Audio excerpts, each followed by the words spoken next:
Ok, bienvenidas a todas a este curso en línea con ESG Global. Ahora estamos con Michelle Pereira, que es terapista de trauma, que nos va a dar un curso en línea que se llama Autodefensa como herramienta de trauma específico de sanación. Así que, Michelle. Hola, gracias a todas por estar aquí. Muchas gracias a OUD por darme la oportunidad hoy de tomar un tiempo de espacio. Hay muchas cosas que están pasando ahorita, pero como le dije, prefiero mejor seguir y yo pienso que los temas que vamos a tocar hoy y pues más la próxima semana con mi colega Magdalena van a hablar sobre muchas cosas que están pasando hoy en día acerca de diferentes traumas. Espero que, yo sé que yo he mirado muchos videos de la colectiva y yo pienso que muchos de los conceptos que voy a hablar ya se han tocado en una manera, pero espero que algunas cosas pues pueden aprender un poco más o si tienen preguntas o, um, o como un review, algo así. So, vamos a dividir la presentación con qué es el trauma, cosas específicas para el trauma, después cosas de um, cómo beneficia el self-defense, traumada específica, cómo beneficia a sobrevivientes, después cómo uno puede ser más trauma específico en su trabajo con sobrevivientes. Mucho de esto va a ser acerca del trabajo con sobrevivientes, de diferentes tipos de trauma. Lo que yo me he basado en mi trabajo son sobrevivientes de violencia interpersonal, basado en el género y en el poder. Entonces, van a ver muchas cosas que son específicas para esas. Primera cosa es, pues, ¿qué es el trauma? Entonces les pregunto porque para mucha gente el trauma no se mira de una manera. Lo que es para una persona, para otra persona no se indica que es una trauma. Entonces, no sé si alguien quiere contestar lo que uno piensa que es el trauma, lo que ha oído antes, que es el trauma, si alguien en el grupo.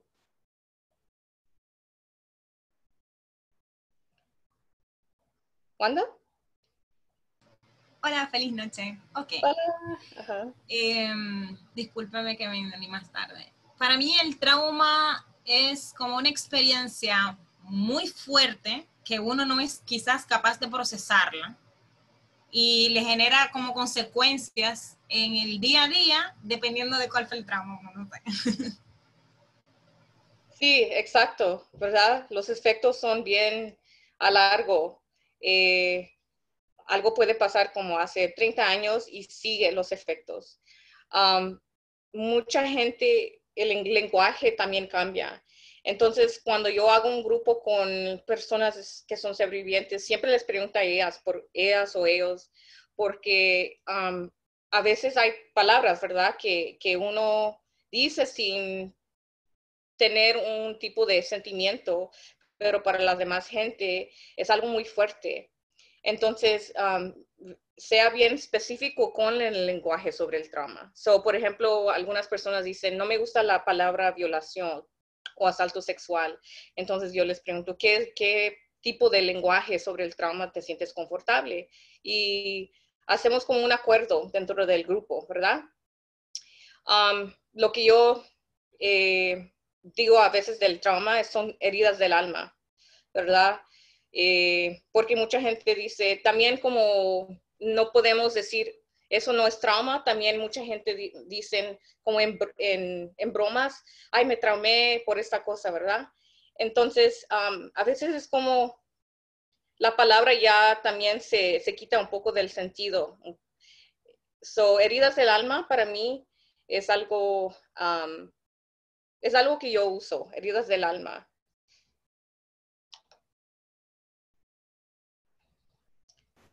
So, efectos del ESMO-3. So, este es el tipo de trauma que yo pienso que combina el trauma individual, también el trauma colectivo, el trauma histórica, el trauma de la comunidad. Y eso es lo que estamos viendo ahorita, ¿verdad? Se llama ethnostress. So, es un tipo de estrés, un tipo de trauma de los grupos que han sido, por la mayoría, han sido marginalizados, ¿verdad? En los países, en el mundo.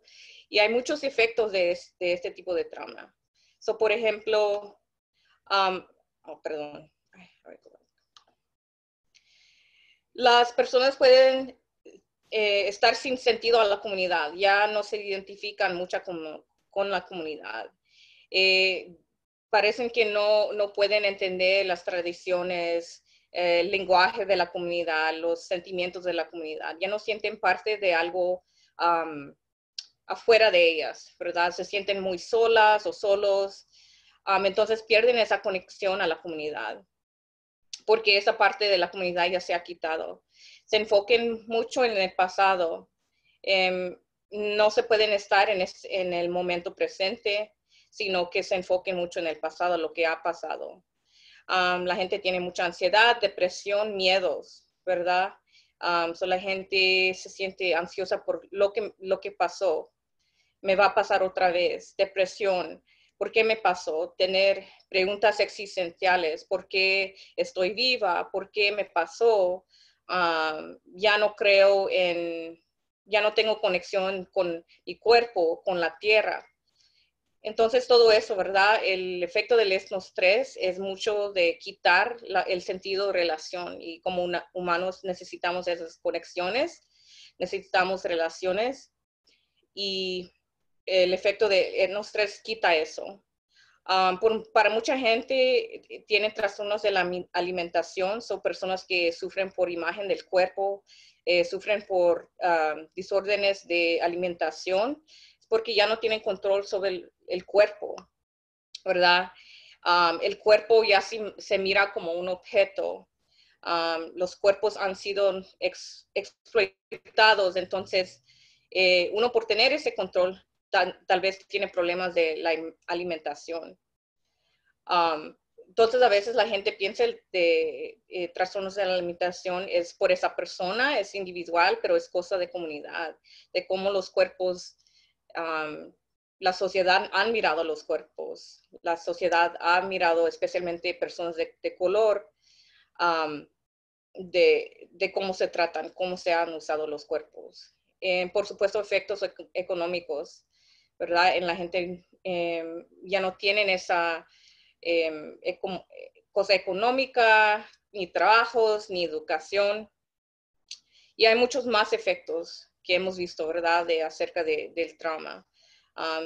Pensamientos suicidios, homicidios, ansiedad social, la gente ya no se puede socializar mucho. Hay muchos diferentes efectos que miramos. Y para mucha gente hay muchos cambios en el cerebro. Mucha gente a veces piensa, ¿qué me está pasando? ¿Por qué me siento así? Yo no era así antes. Y tratan de cambiar sus pensamientos, la parte cognitiva, pero no saben que cuando algo pasa que es traumático, cambia totalmente el cerebro. Por ejemplo, la amígdala, esta parte aquí que está en rojo, procesa las emociones. Es la parte que guarda como uno tiene reacción, como por ejemplo con ansiedad. So, alguien que no ha pasado por trauma puede ver algo y puede decir, es algo que no me da miedo. Ya después de un trauma, uno puede conectar algo que le ha pasado y algo pasa por el cuerpo que la amígdala recoge eso. Y la amígdala está siempre trabajando, siempre trabajando. Entonces, como las personas que tienen mucha ansiedad, porque siempre están, la amígdala, siempre le están mandando mensajes, que estás en peligro, aunque no están. La corteza prefrontal es parte del pensamiento abstracto y comunicación social, parcelas de células desorganizadas. So, esa es la parte que para mucha gente es difícil de regular después de un trauma. Dicen, ¿por qué yo no puedo manejar mis emociones? Es la parte que regula las emociones. So, si uno siempre está llorando, si uno siempre está enojado, es por eso, es porque esa parte se ha activado mucho. También tenemos el hipocampus, y cuando el hipocampus trabaja con el amígdala, hipocampus es parte de cómo uno trabaja con sus memorias, ¿verdad? Entonces, la parte de las memorias con la amígdala ya no son los mismos de antes del trauma. Las memorias están como fragmentadas. So, personas dicen, no sé, a veces estoy caminando y me siento con miedo, me siento con enojo, ni sé por qué. Es porque esas partes de la memoria están en partes y uno no puede a veces poner esas partes juntas para entender lo que pasó. Por eso mucha gente que han pasado por un trauma no se recuerdan exactamente qué pasó, o a veces no se recuerdan para nada, porque esa parte del cerebro ha bloqueado todo esto, porque es muy doloroso. También es el parte que llamamos reptilio. Es la parte primitivo que nos da señales de muerte. Cuando estamos en esa parte es como un venado que está cruzando y mira unas luces, dice, oh, tengo que parar y no puedo moverme porque me va a matar el carro. Estamos allí que ya no podemos regresar, ya estamos en un nivel de vida o muerte. Entonces, ahí están mucha gente que pasan por trauma.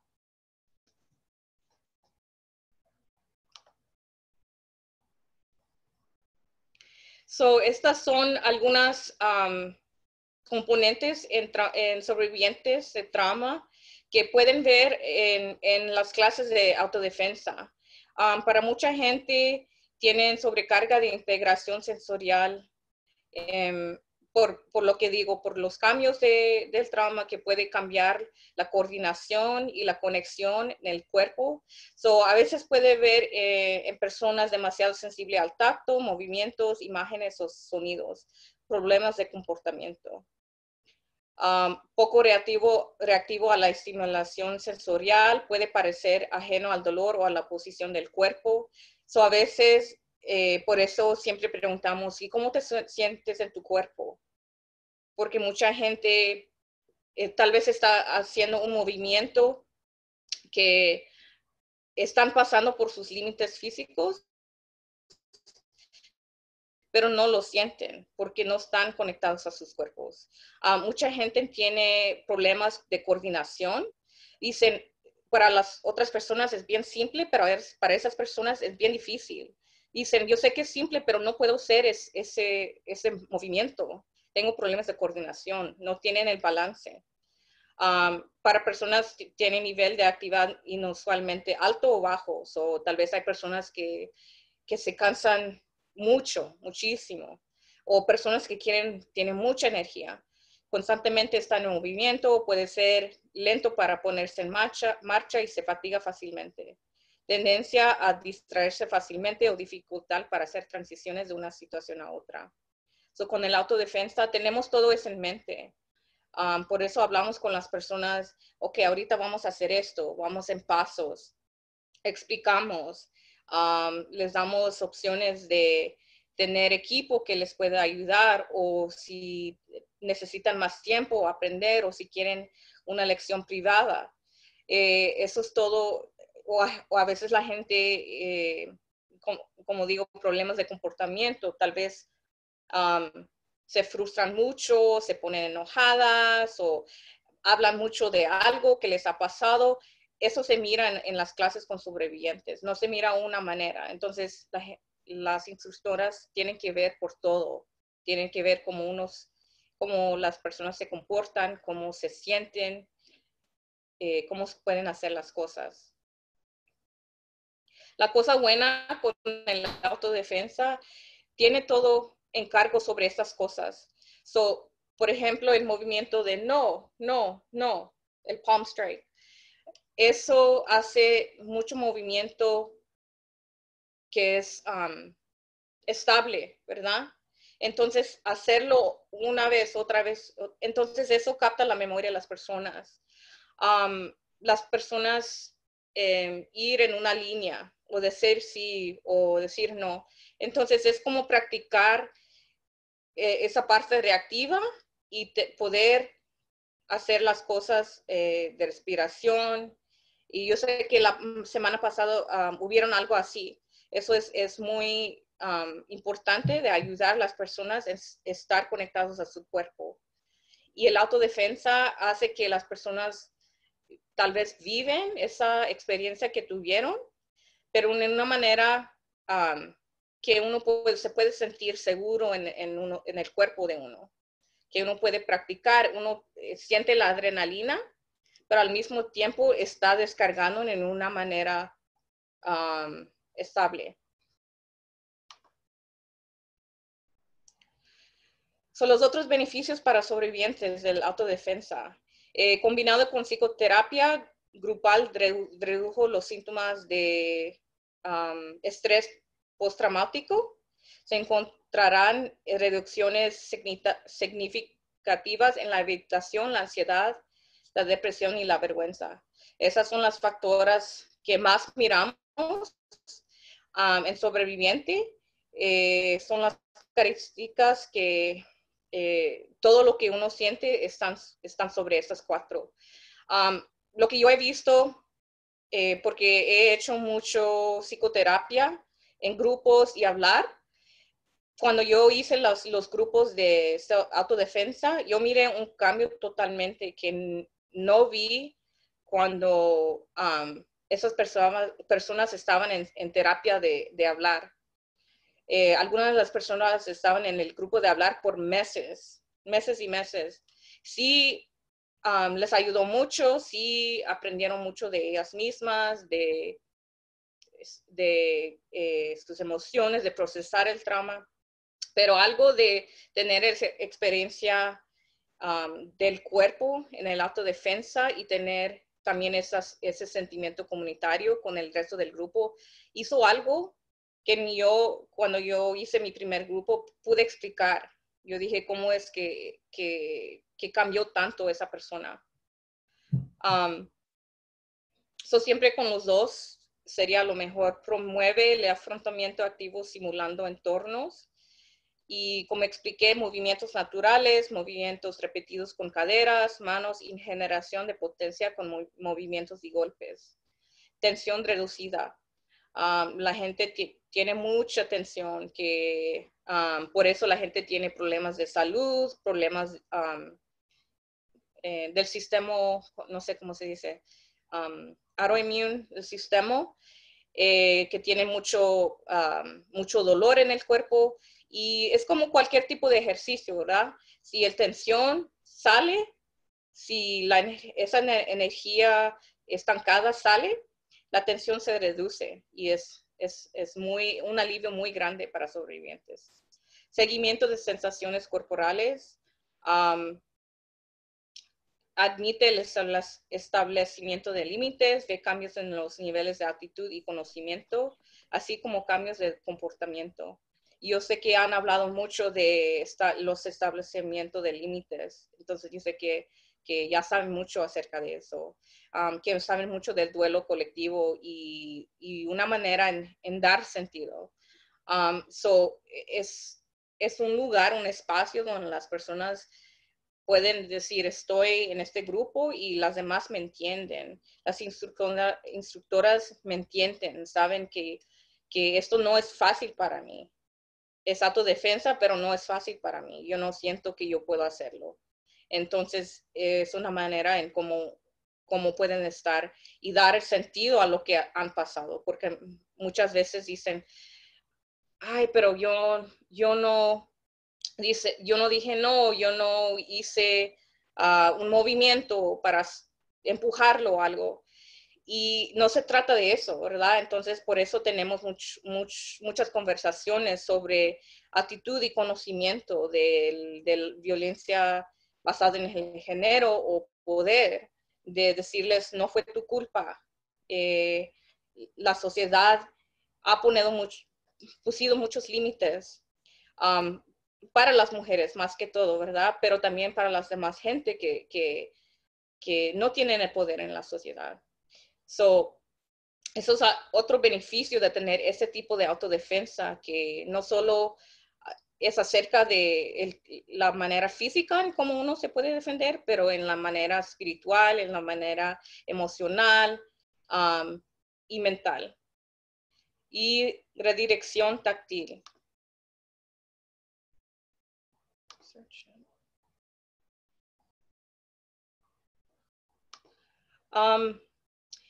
Incluye la inconsciencia, incluida la psicoeducación sobre el asalto sexual y la violencia doméstica, mitos y verdades, la psicología de los hacedores de daños.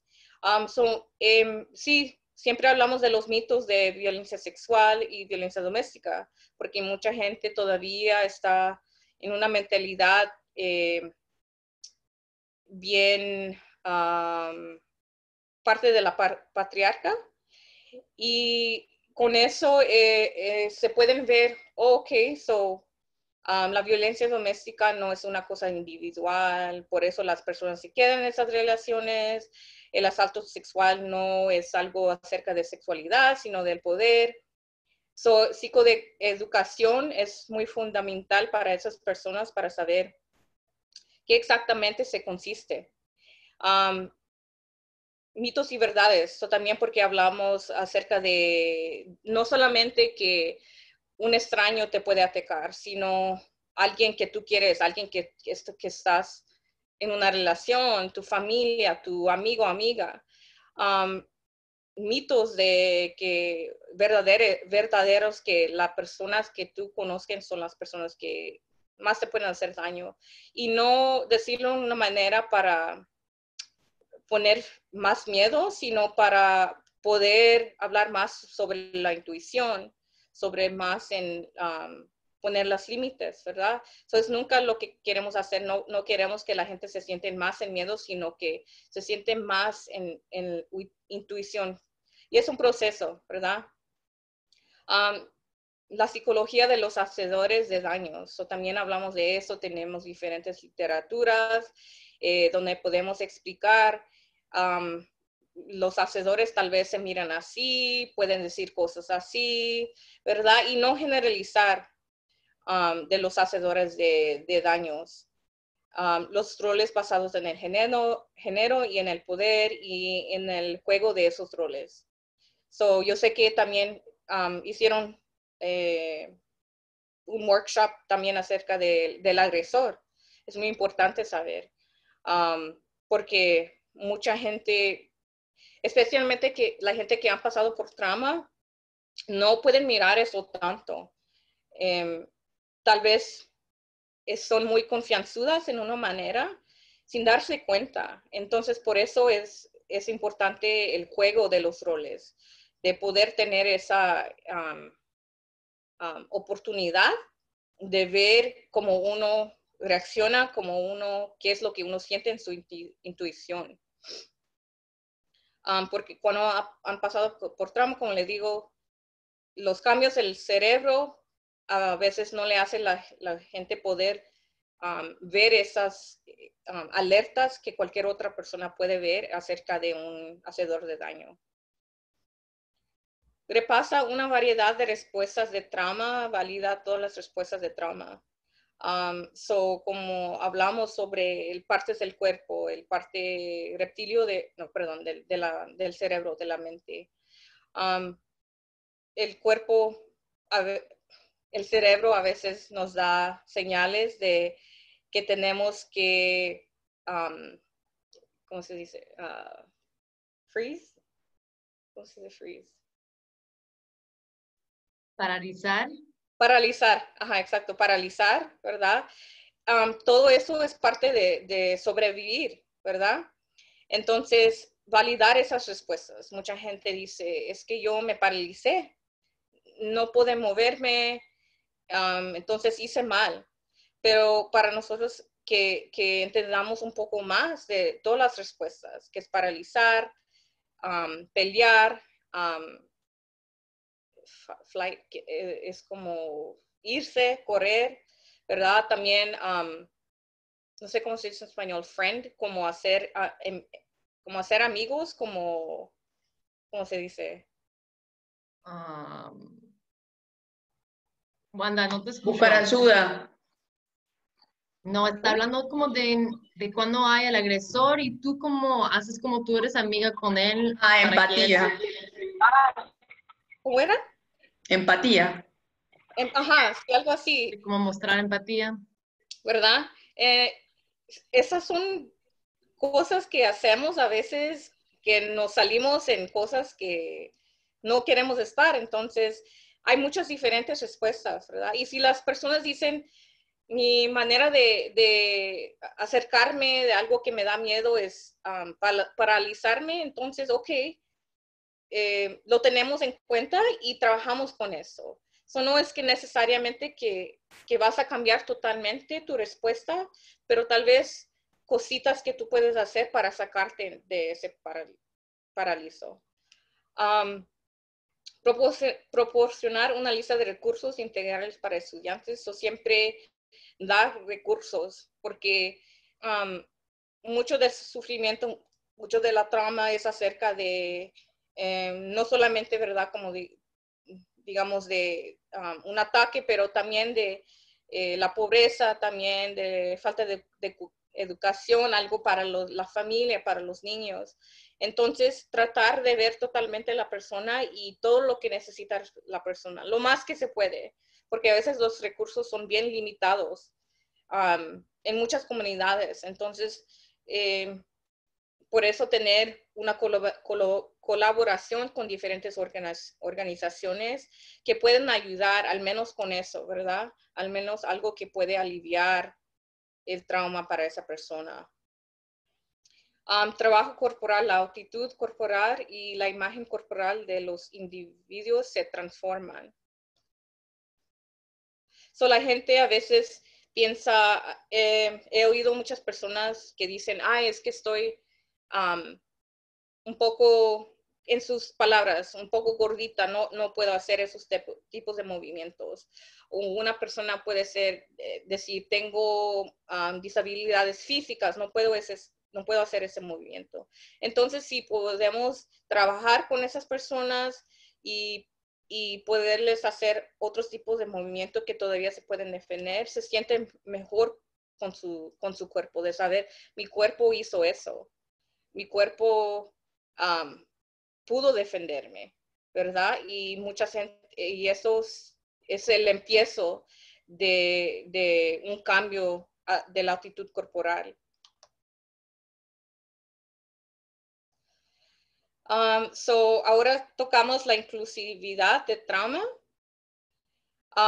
Fortalezas basadas en lentes de resiliencia, ¿verdad? Si nosotras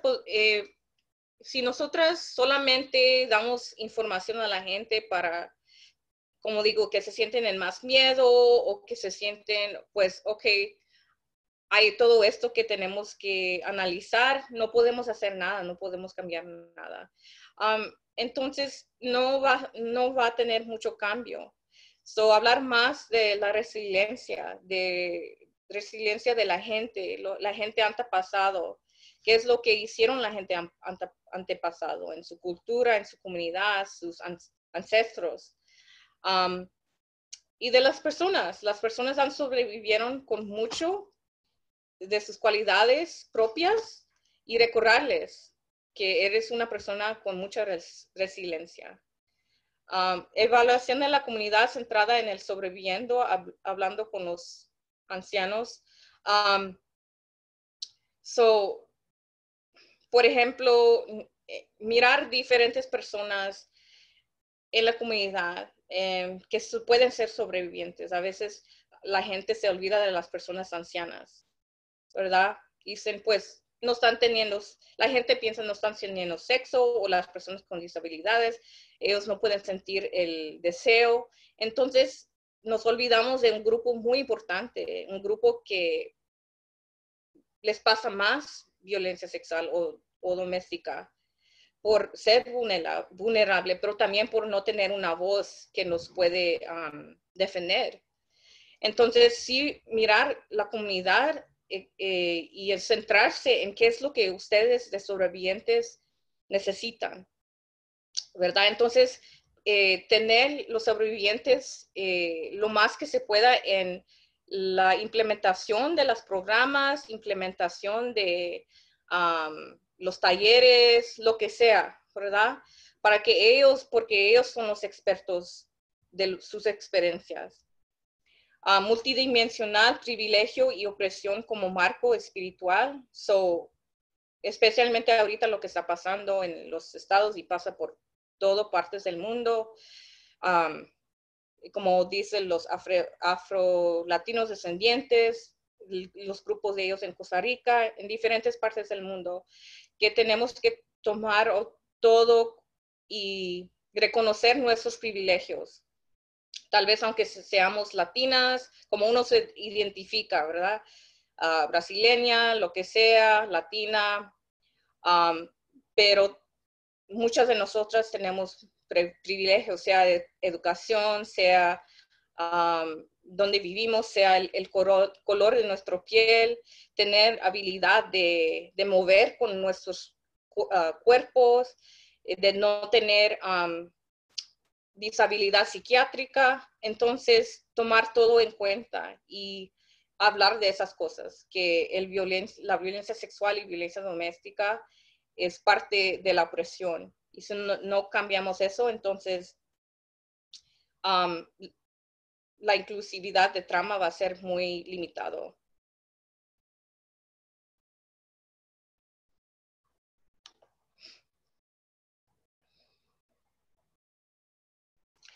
También dar opciones son como ejemplos que di, ¿verdad? Como las personas que no pueden hacer un movimiento. Entonces, tener un poco de equipo de las personas, ok, no puedes hacerlo así, entonces te damos la opción de hacerlo en esta manera. Dar opciones, si personas no quieren participar en una parte del taller, está bien, ¿verdad? Dar opciones, si las personas se quieren ir más temprano porque no se sienten bien, o si necesitan tomar más breaks, tiempos afuera para reconectarse, está bien, ¿verdad? Consentimiento a todos los niveles. Consentimiento en el toque, ¿verdad? Tal vez para ti eres una persona muy que te encanta la afección, entonces tocar a las personas es natural, pero para otras personas no quieren ese toque, no se sienten confortables. Entonces, dar consentimiento se puede hacer con unas tarjetitas, darles y decir, ok, sí, quiero que me toquen, no quiero que me toquen ahorita, ¿verdad? Consentimiento, cuando vayan a sus programas, de darles explicaciones de qué es lo que van a cubrir en el programa para que las personas estén de acuerdo en todo eso, ¿verdad? Porque a veces la gente entra y dice, yo no quiero esto, pero ya están, entonces tal vez se sienten apresuradas en seguir, ¿verdad? Consentimiento a todos los niveles. Ser consciente de los disparadores, limitaciones, inclusividad y lenguaje del despertar. Otra vez, ¿verdad? De decir, tal vez es no decir siempre mujeres, mujeres, mujeres, sino individuos, ¿verdad? Porque mucha gente nos identifica como mujer o estar en su proceso de saber cómo identificarnos. Y también a veces hay hombres en el grupo, como mucha gente dice, oh, es solo para las mujeres, pero hemos tenido hombres. nos ha pasado como había un hombre, otra vez es el pensamiento que el hombre se va a poder defender. En un grupo que tuvimos, él no pudo defenderse verbalmente. Entonces yo tenía que darle más atención a él que a las demás personas. Entonces es como no dar assumptions. Como por sentado. Sí, exacto. Y de los disparadores. So, si uno se puede dar cuenta en cómo se mira el cuarto, cómo huele afuera, los colores, entonces uno ya más o menos sabe de los disparadores. O a veces lo que uno puede hacer es antes de empezar el programa, si uno puede preguntar a las personas, ¿ustedes tienen algún disparador? Ya para saber, ok, lo voy a tomar en cuenta, entonces tal vez no voy a tocar ese tema, ¿verdad? Saber limitaciones, saber antes de que empiece el programa para poder tener un plan, ¿verdad? Porque es muy difícil ya cuando empieza el programa, las personas dicen, tengo una limitación. Sí se puede hacer, pero es un poco más difícil para uno, ¿verdad? Lenguaje, idiomas. Siempre pensamos nosotros, ¿verdad? Va a ser en inglés o en español, pero a veces hay personas que hablan en mandarina o diferentes dialectos, entonces estar preparada tal vez para necesitar una interpretador o interpretadora, orientando a la sanación y resistencia del cuerpo, incorporar actividad específica a la cultura, por ejemplo, sesgos de género y raciales. Lo que yo he hecho con los grupos son rituales acerca de la hierba mate o es más argentino, ¿verdad? O muchas de las mujeres dicen, pues, yo no tomo eso, tomo, no sé, un chocolate de abuelita o algo, ¿verdad? Entonces yo digo, ok, vamos a hacer eso, pero un ritual. Entonces, ¿qué es lo que esas personas hacen en sus culturas, sus tradiciones? Y tratar de incorporar todo eso. Y eso va a ser en la otra taller que vamos a hablar más sobre esas actividades específicas. Descubrimiento basado en fortalezas que estaban latentes. Modelo comunitario y relacional, otra vez la transformación de autodefensa de la comunidad. Y eso es una cosa muy difícil. Yo sé que muchos de ustedes ya saben de poder tener un modelo comunitario de autodefensa. Tomó mucho tiempo, pero al menos si uno tiene un grupo que crece, sí se puede hacer.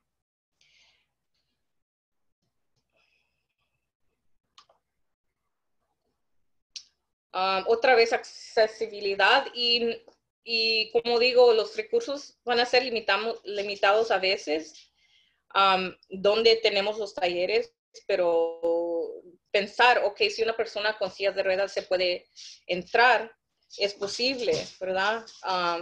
Porque a veces la gente dice, pues yo quiero participar, pero no tienen un espacio adecuado para mí. Solo que uno puede hacer, ¿verdad? Como digo, las comunidades son diferentes, a veces no se puede hacer, pero si uno puede, de tener eso en cuenta, la accesibilidad para las personas. Tener el grupo solo para sobrevivientes, porque he tenido un grupo que supuestamente era para sobrevivientes, no sé quién les dijo a las personas que era un grupo abierto, pero entraron, 2 no eran sobrevivientes y como es algo que quitan del grupo porque no tienen esas mismas experiencias y por eso es mejor tener un grupo cerrado si puede, específicamente para sobrevivientes. Implementar activismo, ¿verdad? Si ya se tiene una conexión con ese grupo, ya hablar más después del activismo, ok, si ya eres parte de ese grupo, no significa que tu trabajo aquí se termina, podemos seguir si quieres ser parte del activismo de afuera, para que los sobrevivientes también se sienten parte del movimiento, ¿verdad? Que sus experiencias han sido por algo o quieren ayudar a las demás personas. Y por eso tenemos el autodefensa, train the trainer, como entrenar el entrenador o entrenadora, para que ellas o ellos también tienen esas herramientas para seguirlo, ¿verdad? Compromiso contra el racismo lo ayuda a obtener una instantánea del compromiso contra el racismo de su programa en varios aspectos de su trabajo. Otra vez dar en cuenta las diferentes maneras en cómo nosotros todavía tenemos mucho que aprender acerca del racismo, acerca de las cosas que las personas pasan, ¿verdad? Por decir las personas, ok, si algo te pasa, llama a la policía, pero sabemos que muchas veces la gente no tiene buena relación con la policía. Entonces, tener todo eso en cuenta, que es lo que trabaja para comunidades o no, ¿verdad? Y poder tener esas conversaciones sin sentir defensivos. Y también el autocuidado es muy importante, ¿verdad? Ese tipo de trabajo no es fácil, es muy intenso a veces. A veces uno se siente después como los propios sobrevivientes, especialmente si uno es sobreviviente y hace ese tipo de trabajo, entonces se tiene que cuidar mucho, ¿verdad? No sé cómo, cada persona tiene su manera de autocuidado, o si uno tal vez no sabe, necesito más herramientas, hablar con las demás y decir, necesito más ayuda ahorita, me está pasando esto, de sentir seguros en su grupo, sus líderes que le puedan ayudar con eso, ¿verdad? Porque si uno va con las sobrevivientes en un grupo y no se siente bien, entonces puede haber una oportunidad de decir o hacer algo que no es trauma específico y no sin la intención, pero ya se hizo. Entonces es mejor tener su práctica de autocuidado.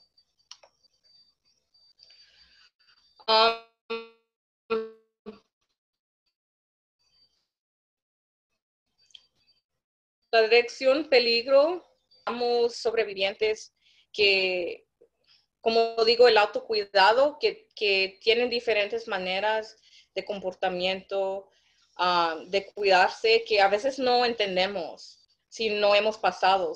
Por muchas sobrevivientes dicen, pues uso drogas, tengo sexo con muchas personas,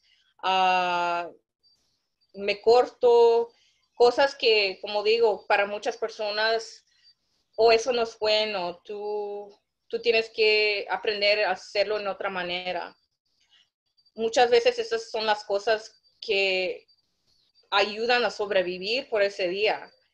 Entonces, aceptar, para bien o para mal, ciertas estrategias de sobrevivencia son parte de nuestro mundo y elegir trabajar para minimizar sus efectos nocivos en lugar de simplemente ignorarlos o condenarlos. Siempre hablar sobre, ok, ¿cómo puedes bajar tu nivel de uso de drogas o bajar o tener sexo más seguro para la salud, ¿verdad? Porque decir, tienes que quitarlo totalmente, tienes que no hacer eso totalmente, no es parte de la realidad. La gente lo va a hacer porque es lo que sabe, eso es lo que le ayuda.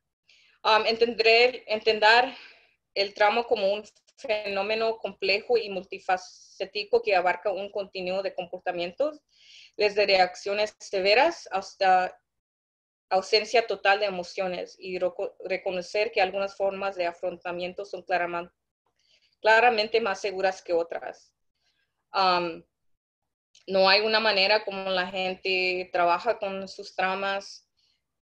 Puede ser que a veces la gente parece que ni hablan, ni se recuerdan el trauma, que ya han olvidado.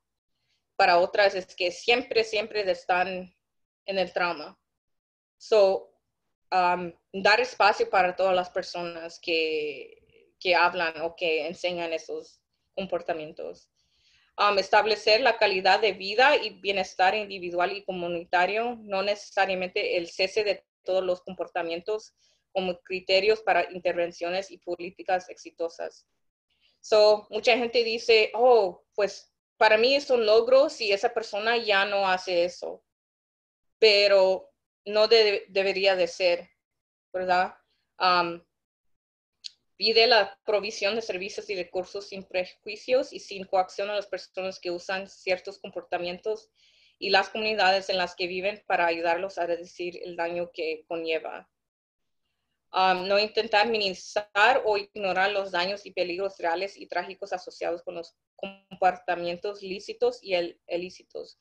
So, por ejemplo, las personas que se cortan, pues sí reconocemos el daño si las personas se cortan muy profundo, porque pueden cortar una vena y se pueden dañar o morir. Entonces, cuando ya está a ese nivel o, como digo, con las drogas que tal vez ya han bajado mucho de peso, que ya pueden tener problemas de salud, ataque de corazón, porque cosas así, entonces sí hay que tener tal vez una ayuda más intensiva, ¿verdad? Pero si no es a ese nivel, a veces no es una manera en que juzgar a esa persona o tratar de sacarlo o ella a donde están. El enfoque de reacción de daños contrasta fuertemente con los esfuerzos de las fuerzas del orden para minimizar y enfatizar el consumo de drogas, así como son los esfuerzos de la comunidad médica para patologizarlo. Sí, mucha gente patologiza los comportamientos como, oh, tú haces eso porque tienes bipolar, o porque eres depresiva, o porque tienes esquizofrenia. No, es porque tienes trauma, ¿verdad? Entonces, el trauma puede salir y manifestar en diferentes maneras. So, no patologizar con palabras, porque no es el caso. Y es una manera que la sociedad quiere, especialmente la sociedad de terapia, habla mucho de esas cosas. Que tenemos que tener un diagnosis y tiene que estar en esta criteria, y si tiene esta diagnosis tenemos que darle medicación. Es todo por el dinero, mucho es del dinero, y no reconocer que las personas a veces solo necesitan alguien con quien hablar, necesitan relaciones, necesitan trabajos, necesitan cambios en su comunidad.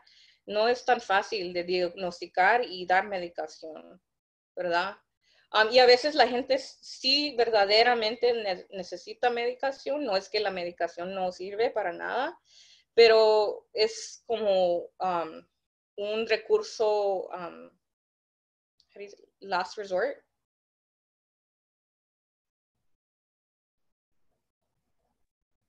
De última, De última instancia. recurso. Sí, Sí, de última instancia. Sí, exacto. Y también no juzgar las personas que toman medicación, porque he mirado también eso. ¿Por qué tomas medicación y tienes que tomar más vitaminas y todo eso? Pero no, cosa otra vez es que la gente sabe, son expertas de sus experiencias, de sus vidas. Si ellos verdaderamente saben que necesitan la medicación, entonces darse su espacio, no hacerle sentir peor, ¿verdad? Aunque existen diferentes conjuntos de implicaciones que surgen de esos marcos competitivos, ambos amenazan con eliminar la autodefinición de los usuarios de drogas y reducir el impacto de problemas sociales graves como la pobreza.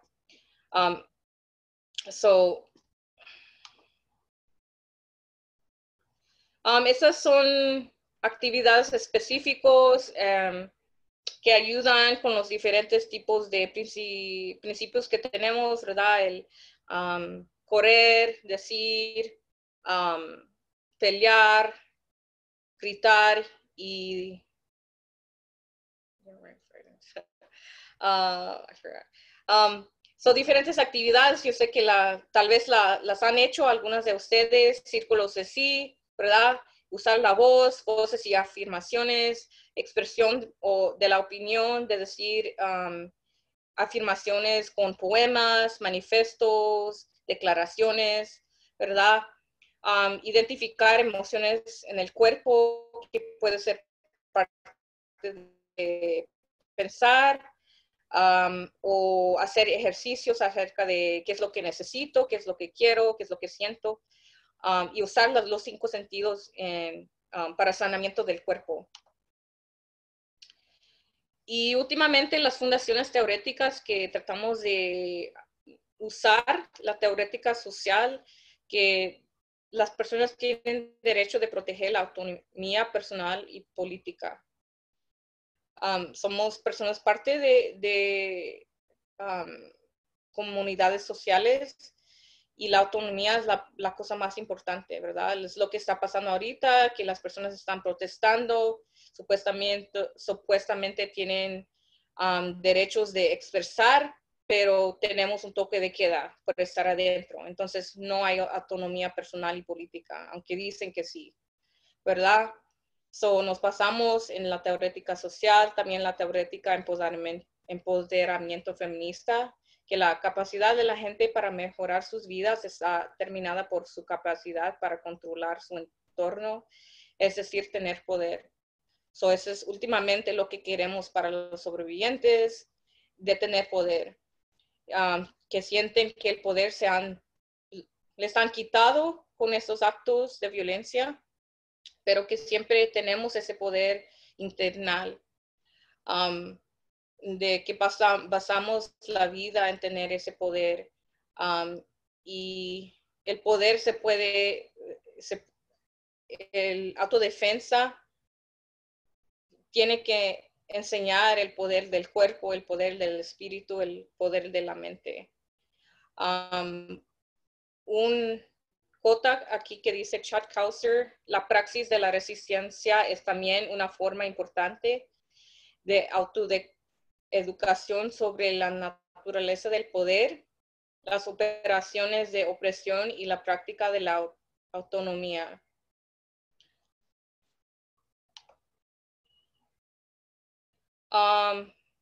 Pasos seguidos que tenemos es continuar la investigación sobre autodefensa y personas de color.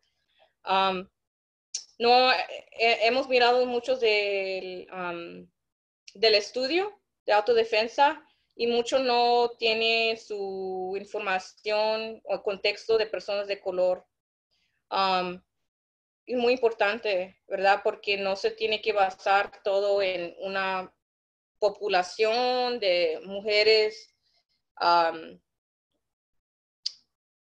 no sé cómo decir, mujeres gringas, I don't know. Blancas. Que tienen diferentes experiencias y especialmente en Centroamérica, Latinoamérica, que el contexto puede ser totalmente diferente que en los Estados Unidos. Entonces es muy importante continuar la investigación y poder tener esos estudios para poder proveer que la autodefensa es muy útil y es muy necesario para las comunidades, pero cómo hacerlo en una manera que implica y es realístico a la misma vez, ¿verdad? Crear un currículo inclusivo de trauma, de autodefensa de trauma, grupo de apoyo general. Con Magdalena, tratar de crear yo pienso que ella puede hablar de eso en la próxima taller que va a hacer ella, crear un currículo inclusivo de tomar todo esto en cuenta, de todo esto que van a ver en la serie, en el set, perdón, poder tener todo eso para enseñar con otra gente. Y esa es mi información, mi correo electrónico personal. Estoy en WhatsApp, a veces mando mensajes y ese es mi número. Y no sé si tienen preguntas, comentarios.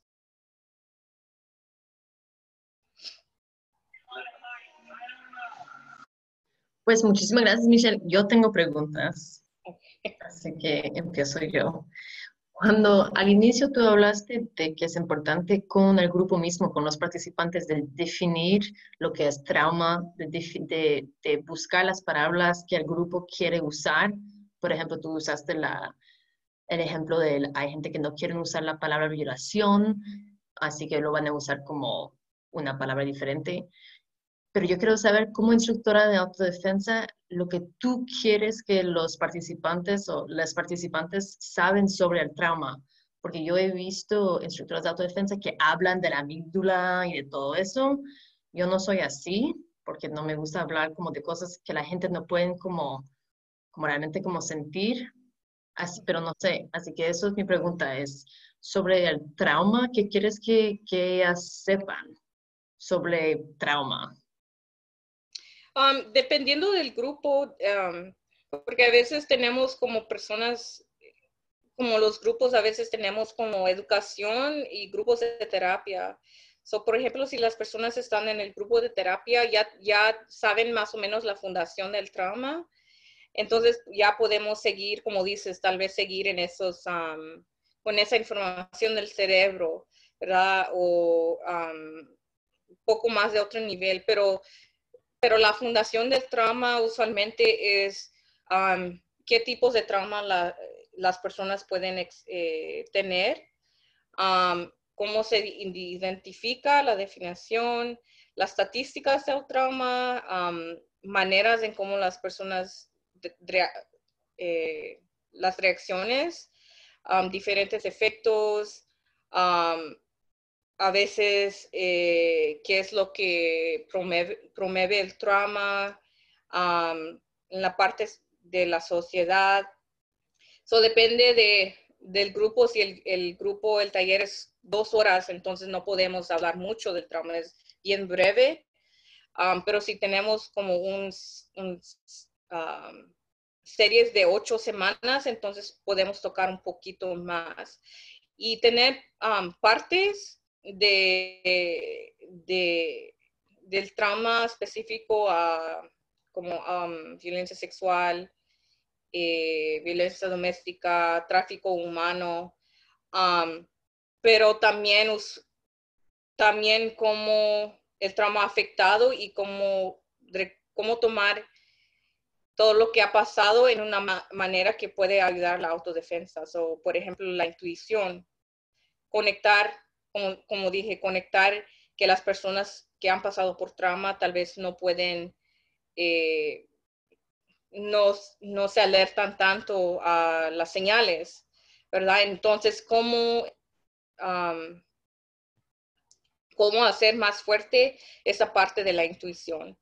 Y, o por ejemplo, si las personas estamos hablando sobre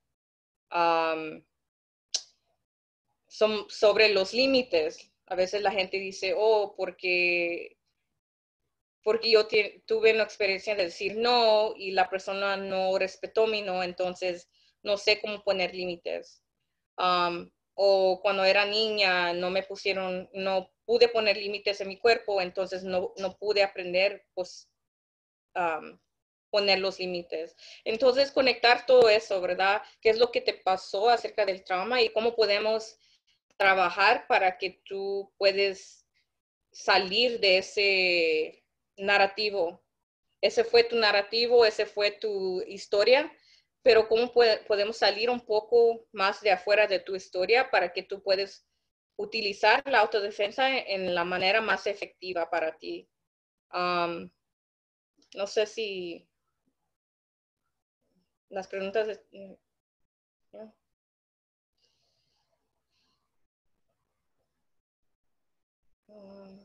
¿Otros comentarios o preguntas?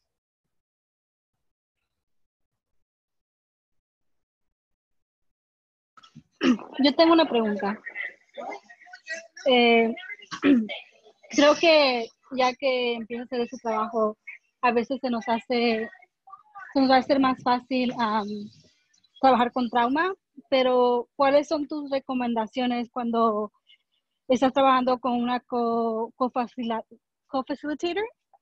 Y vamos a suponer que tú sientes que esa persona está empujando los límites de los participantes o no está haciendo el trabajo de una manera donde está centrando el trauma.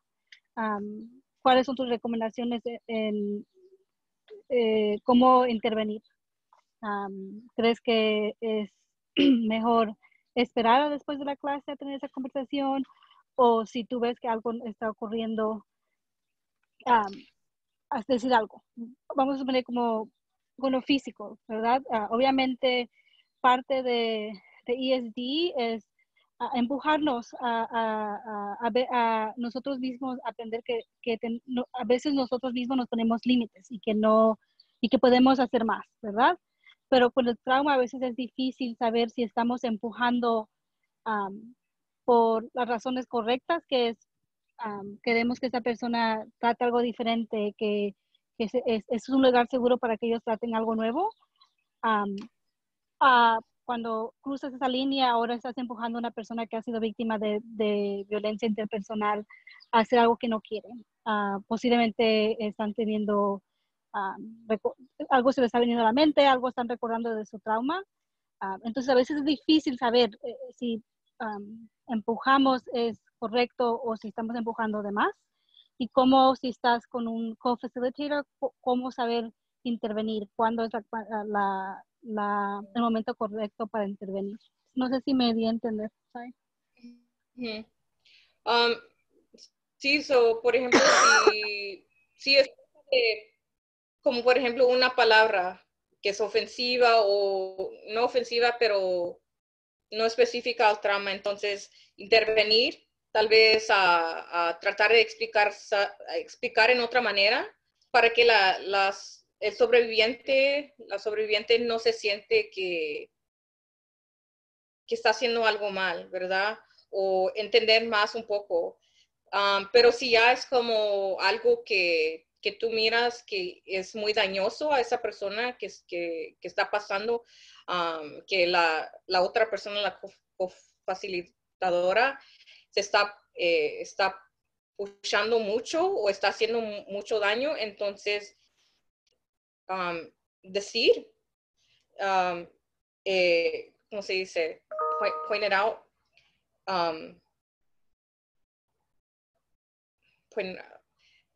Decir, esta persona no quiere hacer esto, entonces tenemos que parar porque si no va a hacer más daño a la persona y la persona tal vez se va a traumatizar, ya no va a regresar a la clase, ya va a tener una experiencia negativa de la autodefensa y nunca va a tratar de hacer autodefensa. Entonces, es como hacemos la intervención de bystander, no sé cómo decir, de la otra persona. Es lo mismo, es bystander intervention. Entonces, uno tiene que tratar de intervenir si uno puede. Pero como digo, si es algo que tú piensas, ok, yo puedo intervenir, voy a decir algo y la otra facilitadora me entendió, entonces podemos tener una conversación después del grupo y decir, mire, yo pienso que esto no fue bien, y hablar de eso, ¿verdad? Como digo, que tenemos mucho que aprender, hasta las personas que han practicado esto por años, siempre hay algo que no hemos oído, algo que no entendemos y no hablé de eso en mi presentación, pero sí es algo que uno tiene que tener en mente. Judith, la fundadora de ESD, tiene un quiz, un examen breve de cuáles son tus, ¿cómo se dice? Biases. ¿cómo se dice? ¿Tú vías como los estereotipos que tú tienes, pues la discriminación que tú tienes dentro de ti que no sabes que tienes? Ya. So, sí es importante cualquier tipo de trabajo que tú haces acerca de trabajar con gente, necesario de saber cuáles son y ser honesta contigo misma. Si no eres honesto contigo misma, puedes hacer mucho daño a las demás. Si hay cosas que hasta para ti, como digo, del autocuidado, si tú piensas que este tipo de trabajo es muy difícil de trabajar con sobrevivientes de autodefensa, no es algo mal, es tal vez tomar tu tiempo y decir, no puedo hacer ese tipo de trabajo ahorita, tal vez después, tal vez tengo que ir a terapia, o tengo que regresar a terapia, o tengo que hablar con mi grupo, o me tengo que estar sola por un tiempo, reflexionar, estar en naturaleza, lo que tú tienes que hacer, porque también te puedes hacer daño a ti misma. Hay diferentes, como digo, es diferentes cosas que tienes que tomar de ser instructora de estos tipos de cursos. Es bien difícil y las cosas van a salir, entonces poder saber de ti misma y a los demás, ¿verdad? Y por eso es muy importante seguir en los entrenamientos, seguir en el diálogo y hablar con las demás, de decir, mire, tú deciste algo que no me pareció, pero tratar de no estar en la defensiva si se puede, ¿verdad? Y tomar how do you say advice? Tomar consejos por lo que son, ¿verdad? Es necesario. Es parte de crecer del humano. Tenemos que crecer, pero tenemos que oír la verdad de las demás personas. No sé si la respuesta a tu pregunta.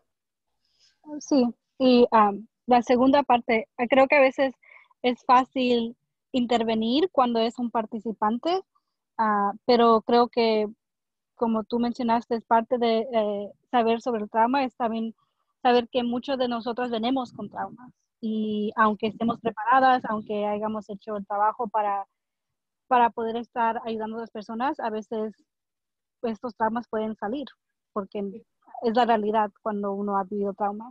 Entonces, la otra pregunta es también del mismo, pero si estás en un entrenamiento, creo que es diferente cuando tú eres la instructora, a lo mejor te sientes con más derecho a intervenir, pero ¿qué sucede si tú estás en un workshop, que son para instructores y crees que los instructores no están enfocando que también nosotras como instructoras podemos tener trauma, podemos tener cosas que, que van a salir en estos workshops, en todo lo que hacemos? ¿Cómo intervenir en una situación así cuando no es que estamos enseñando, sino que nos están enseñando a nosotros y nosotros estamos viendo a nuestros, a uno mismo? Sí, una parte, no, gracias por preguntar porque no toqué mucho en eso. Una parte en la implementación de prácticas específicas de trauma, no solamente el autocuidado, pero para organizaciones que van a hacer este tipo de trabajo es necesario siempre hablar con sus empleadores, porque sus instructoras, aunque sean voluntarias, lo que sea, porque si yo he visto mucho en muchas organizaciones, si siempre dicen que son específicos al trauma, a los clientes, a las personas con quien trabajamos, y no lo hacen para sus trabajadores o sus instructoras, no tienes una organización específica al trauma. Entonces, cada nivel de tu organización tiene que tener algo específico al trauma. si no es lo mismo, es que estás traumatizando a alguien, ¿verdad? Y como dice Magdalena, es verdad que yo quiero decir la mayoría, gran parte de la población que trabaja con sobrevivientes ya es sobreviviente de algo. Entonces, otra vez puede hacer muchos daños. Y por eso es muy importante tener como controles en las organizaciones, de tener una persona tal vez con quien podemos hablar, de decir, esto me está pasando y yo lo he mirado mucho, y cómo nosotras podemos en una manera colectiva podemos decir qué está pasando. Es parte de ser líder, de poder ver la satisfacción de tus trabajadores, porque si no, no va a funcionar, porque lo he vivido en organizaciones que hice bien trabajo, muchas personas hicieron un buen trabajo y nos salimos porque ya no pudimos, porque hablamos con una persona, no nos hizo caso, hablamos con otra persona, no nos hizo caso. Es solo hablar, de decir, oh, sí, somos específicos al trauma, y no hacer nada y no cambiar las cosas. Entonces, tal vez tener como grupos o colectivos también no solo assess, how do you say assess? Accesar, no sé si es accesar tus programas y grupos para los sobrevivientes, como Magdalena y yo tenemos como un papel breve de hacer preguntas sobre los participantes, qué es lo que aprendiste, qué puede cambiar del grupo, lo que sea, ¿verdad? Tener esa información de los participantes, pero también de los instructores trabajadores, de uno puede sentir segura de poder dar sus opiniones en qué es lo que tienen, y verlo en cada 3 meses, qué es lo que tenemos que cambiar, qué es lo que aprendimos, tener entrenamientos para que las personas reconocen más y más y más de la fundación específica del trauma. Pues sería la cosa más como ideal, tener una persona con quien uno puede decir, esto está pasando con nosotras, instructoras, o esta persona está haciendo algo que no es parte de la filosofía que estamos tratando de hacer. Pero si hay alguien al nivel más alto que no ayuda, entonces las personas del resto del grupo tienen que conectar colectivamente y tratar de hacer algo, porque si no va a seguir así, y pues no es un ambiente seguro. Y tengo como páginas en español que puedo enseñar. Es que es un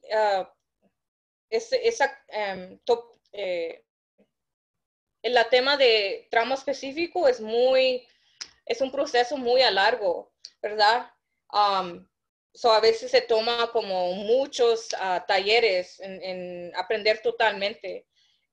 Puedo mandar esos también, o pues si tienen preguntas sobre algo, como digo, me pueden llamar, me pueden hacer un texto, lo que sea, me pueden mandar un correo electrónico, porque es bien complejo todo.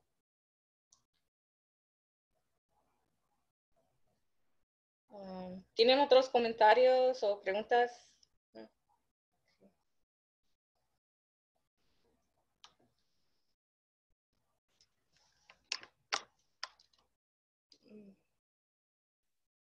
Antes que nos vamos, muchísimas gracias, que debo hablar, tengo a mi hija al lado, pero ¿nos puede hablar un poco de la próxima semana, de lo que Magdalena va a compartir con nosotras? Magdalena, Okay. ¿quieres explicar? Yeah. Michelle y yo trabajamos juntas aquí en California, y las dos hemos trabajado con víctimas de violencia doméstica y violencia interpersonal, pero nuestro enfoque siempre es trabajar con la comunidad latina.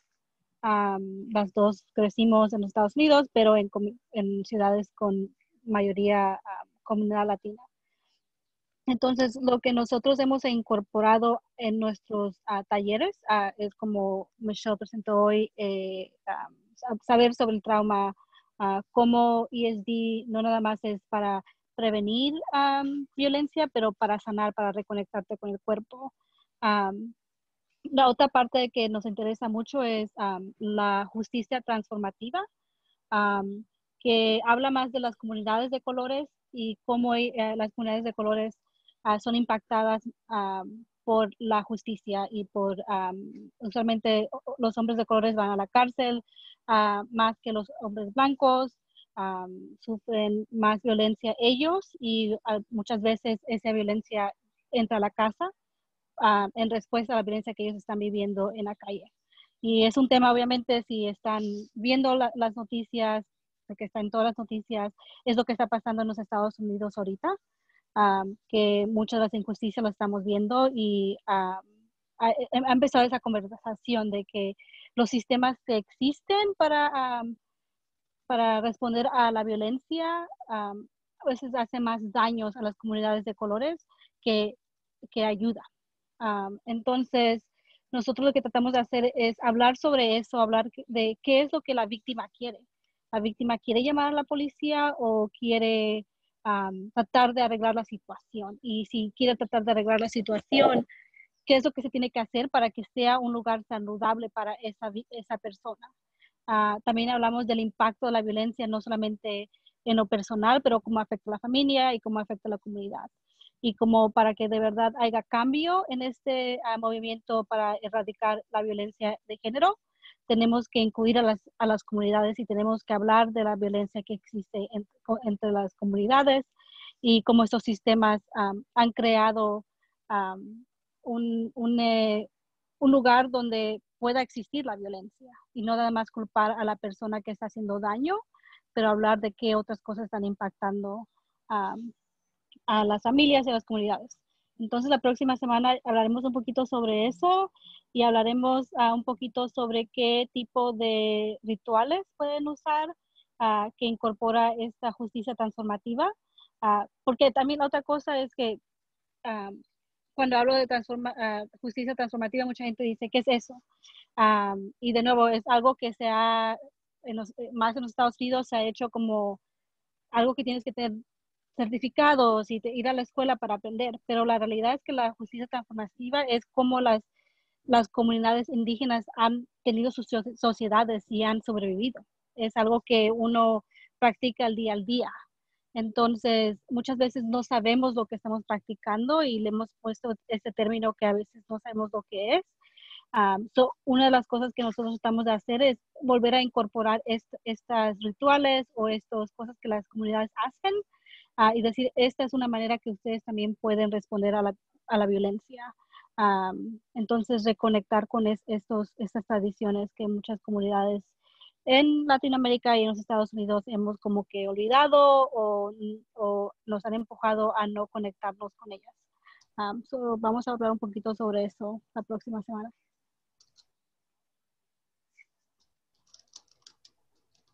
Muchísimas gracias, Michelle. Sí, gracias a Todo usted. su tiempo. Tú lo compartiste. Sí. Gracias. Sí, muchas gracias. Estuvo muy, muy bueno. Buenas noches. Gracias, hermosa. Gracias. Bye. Buenas noches.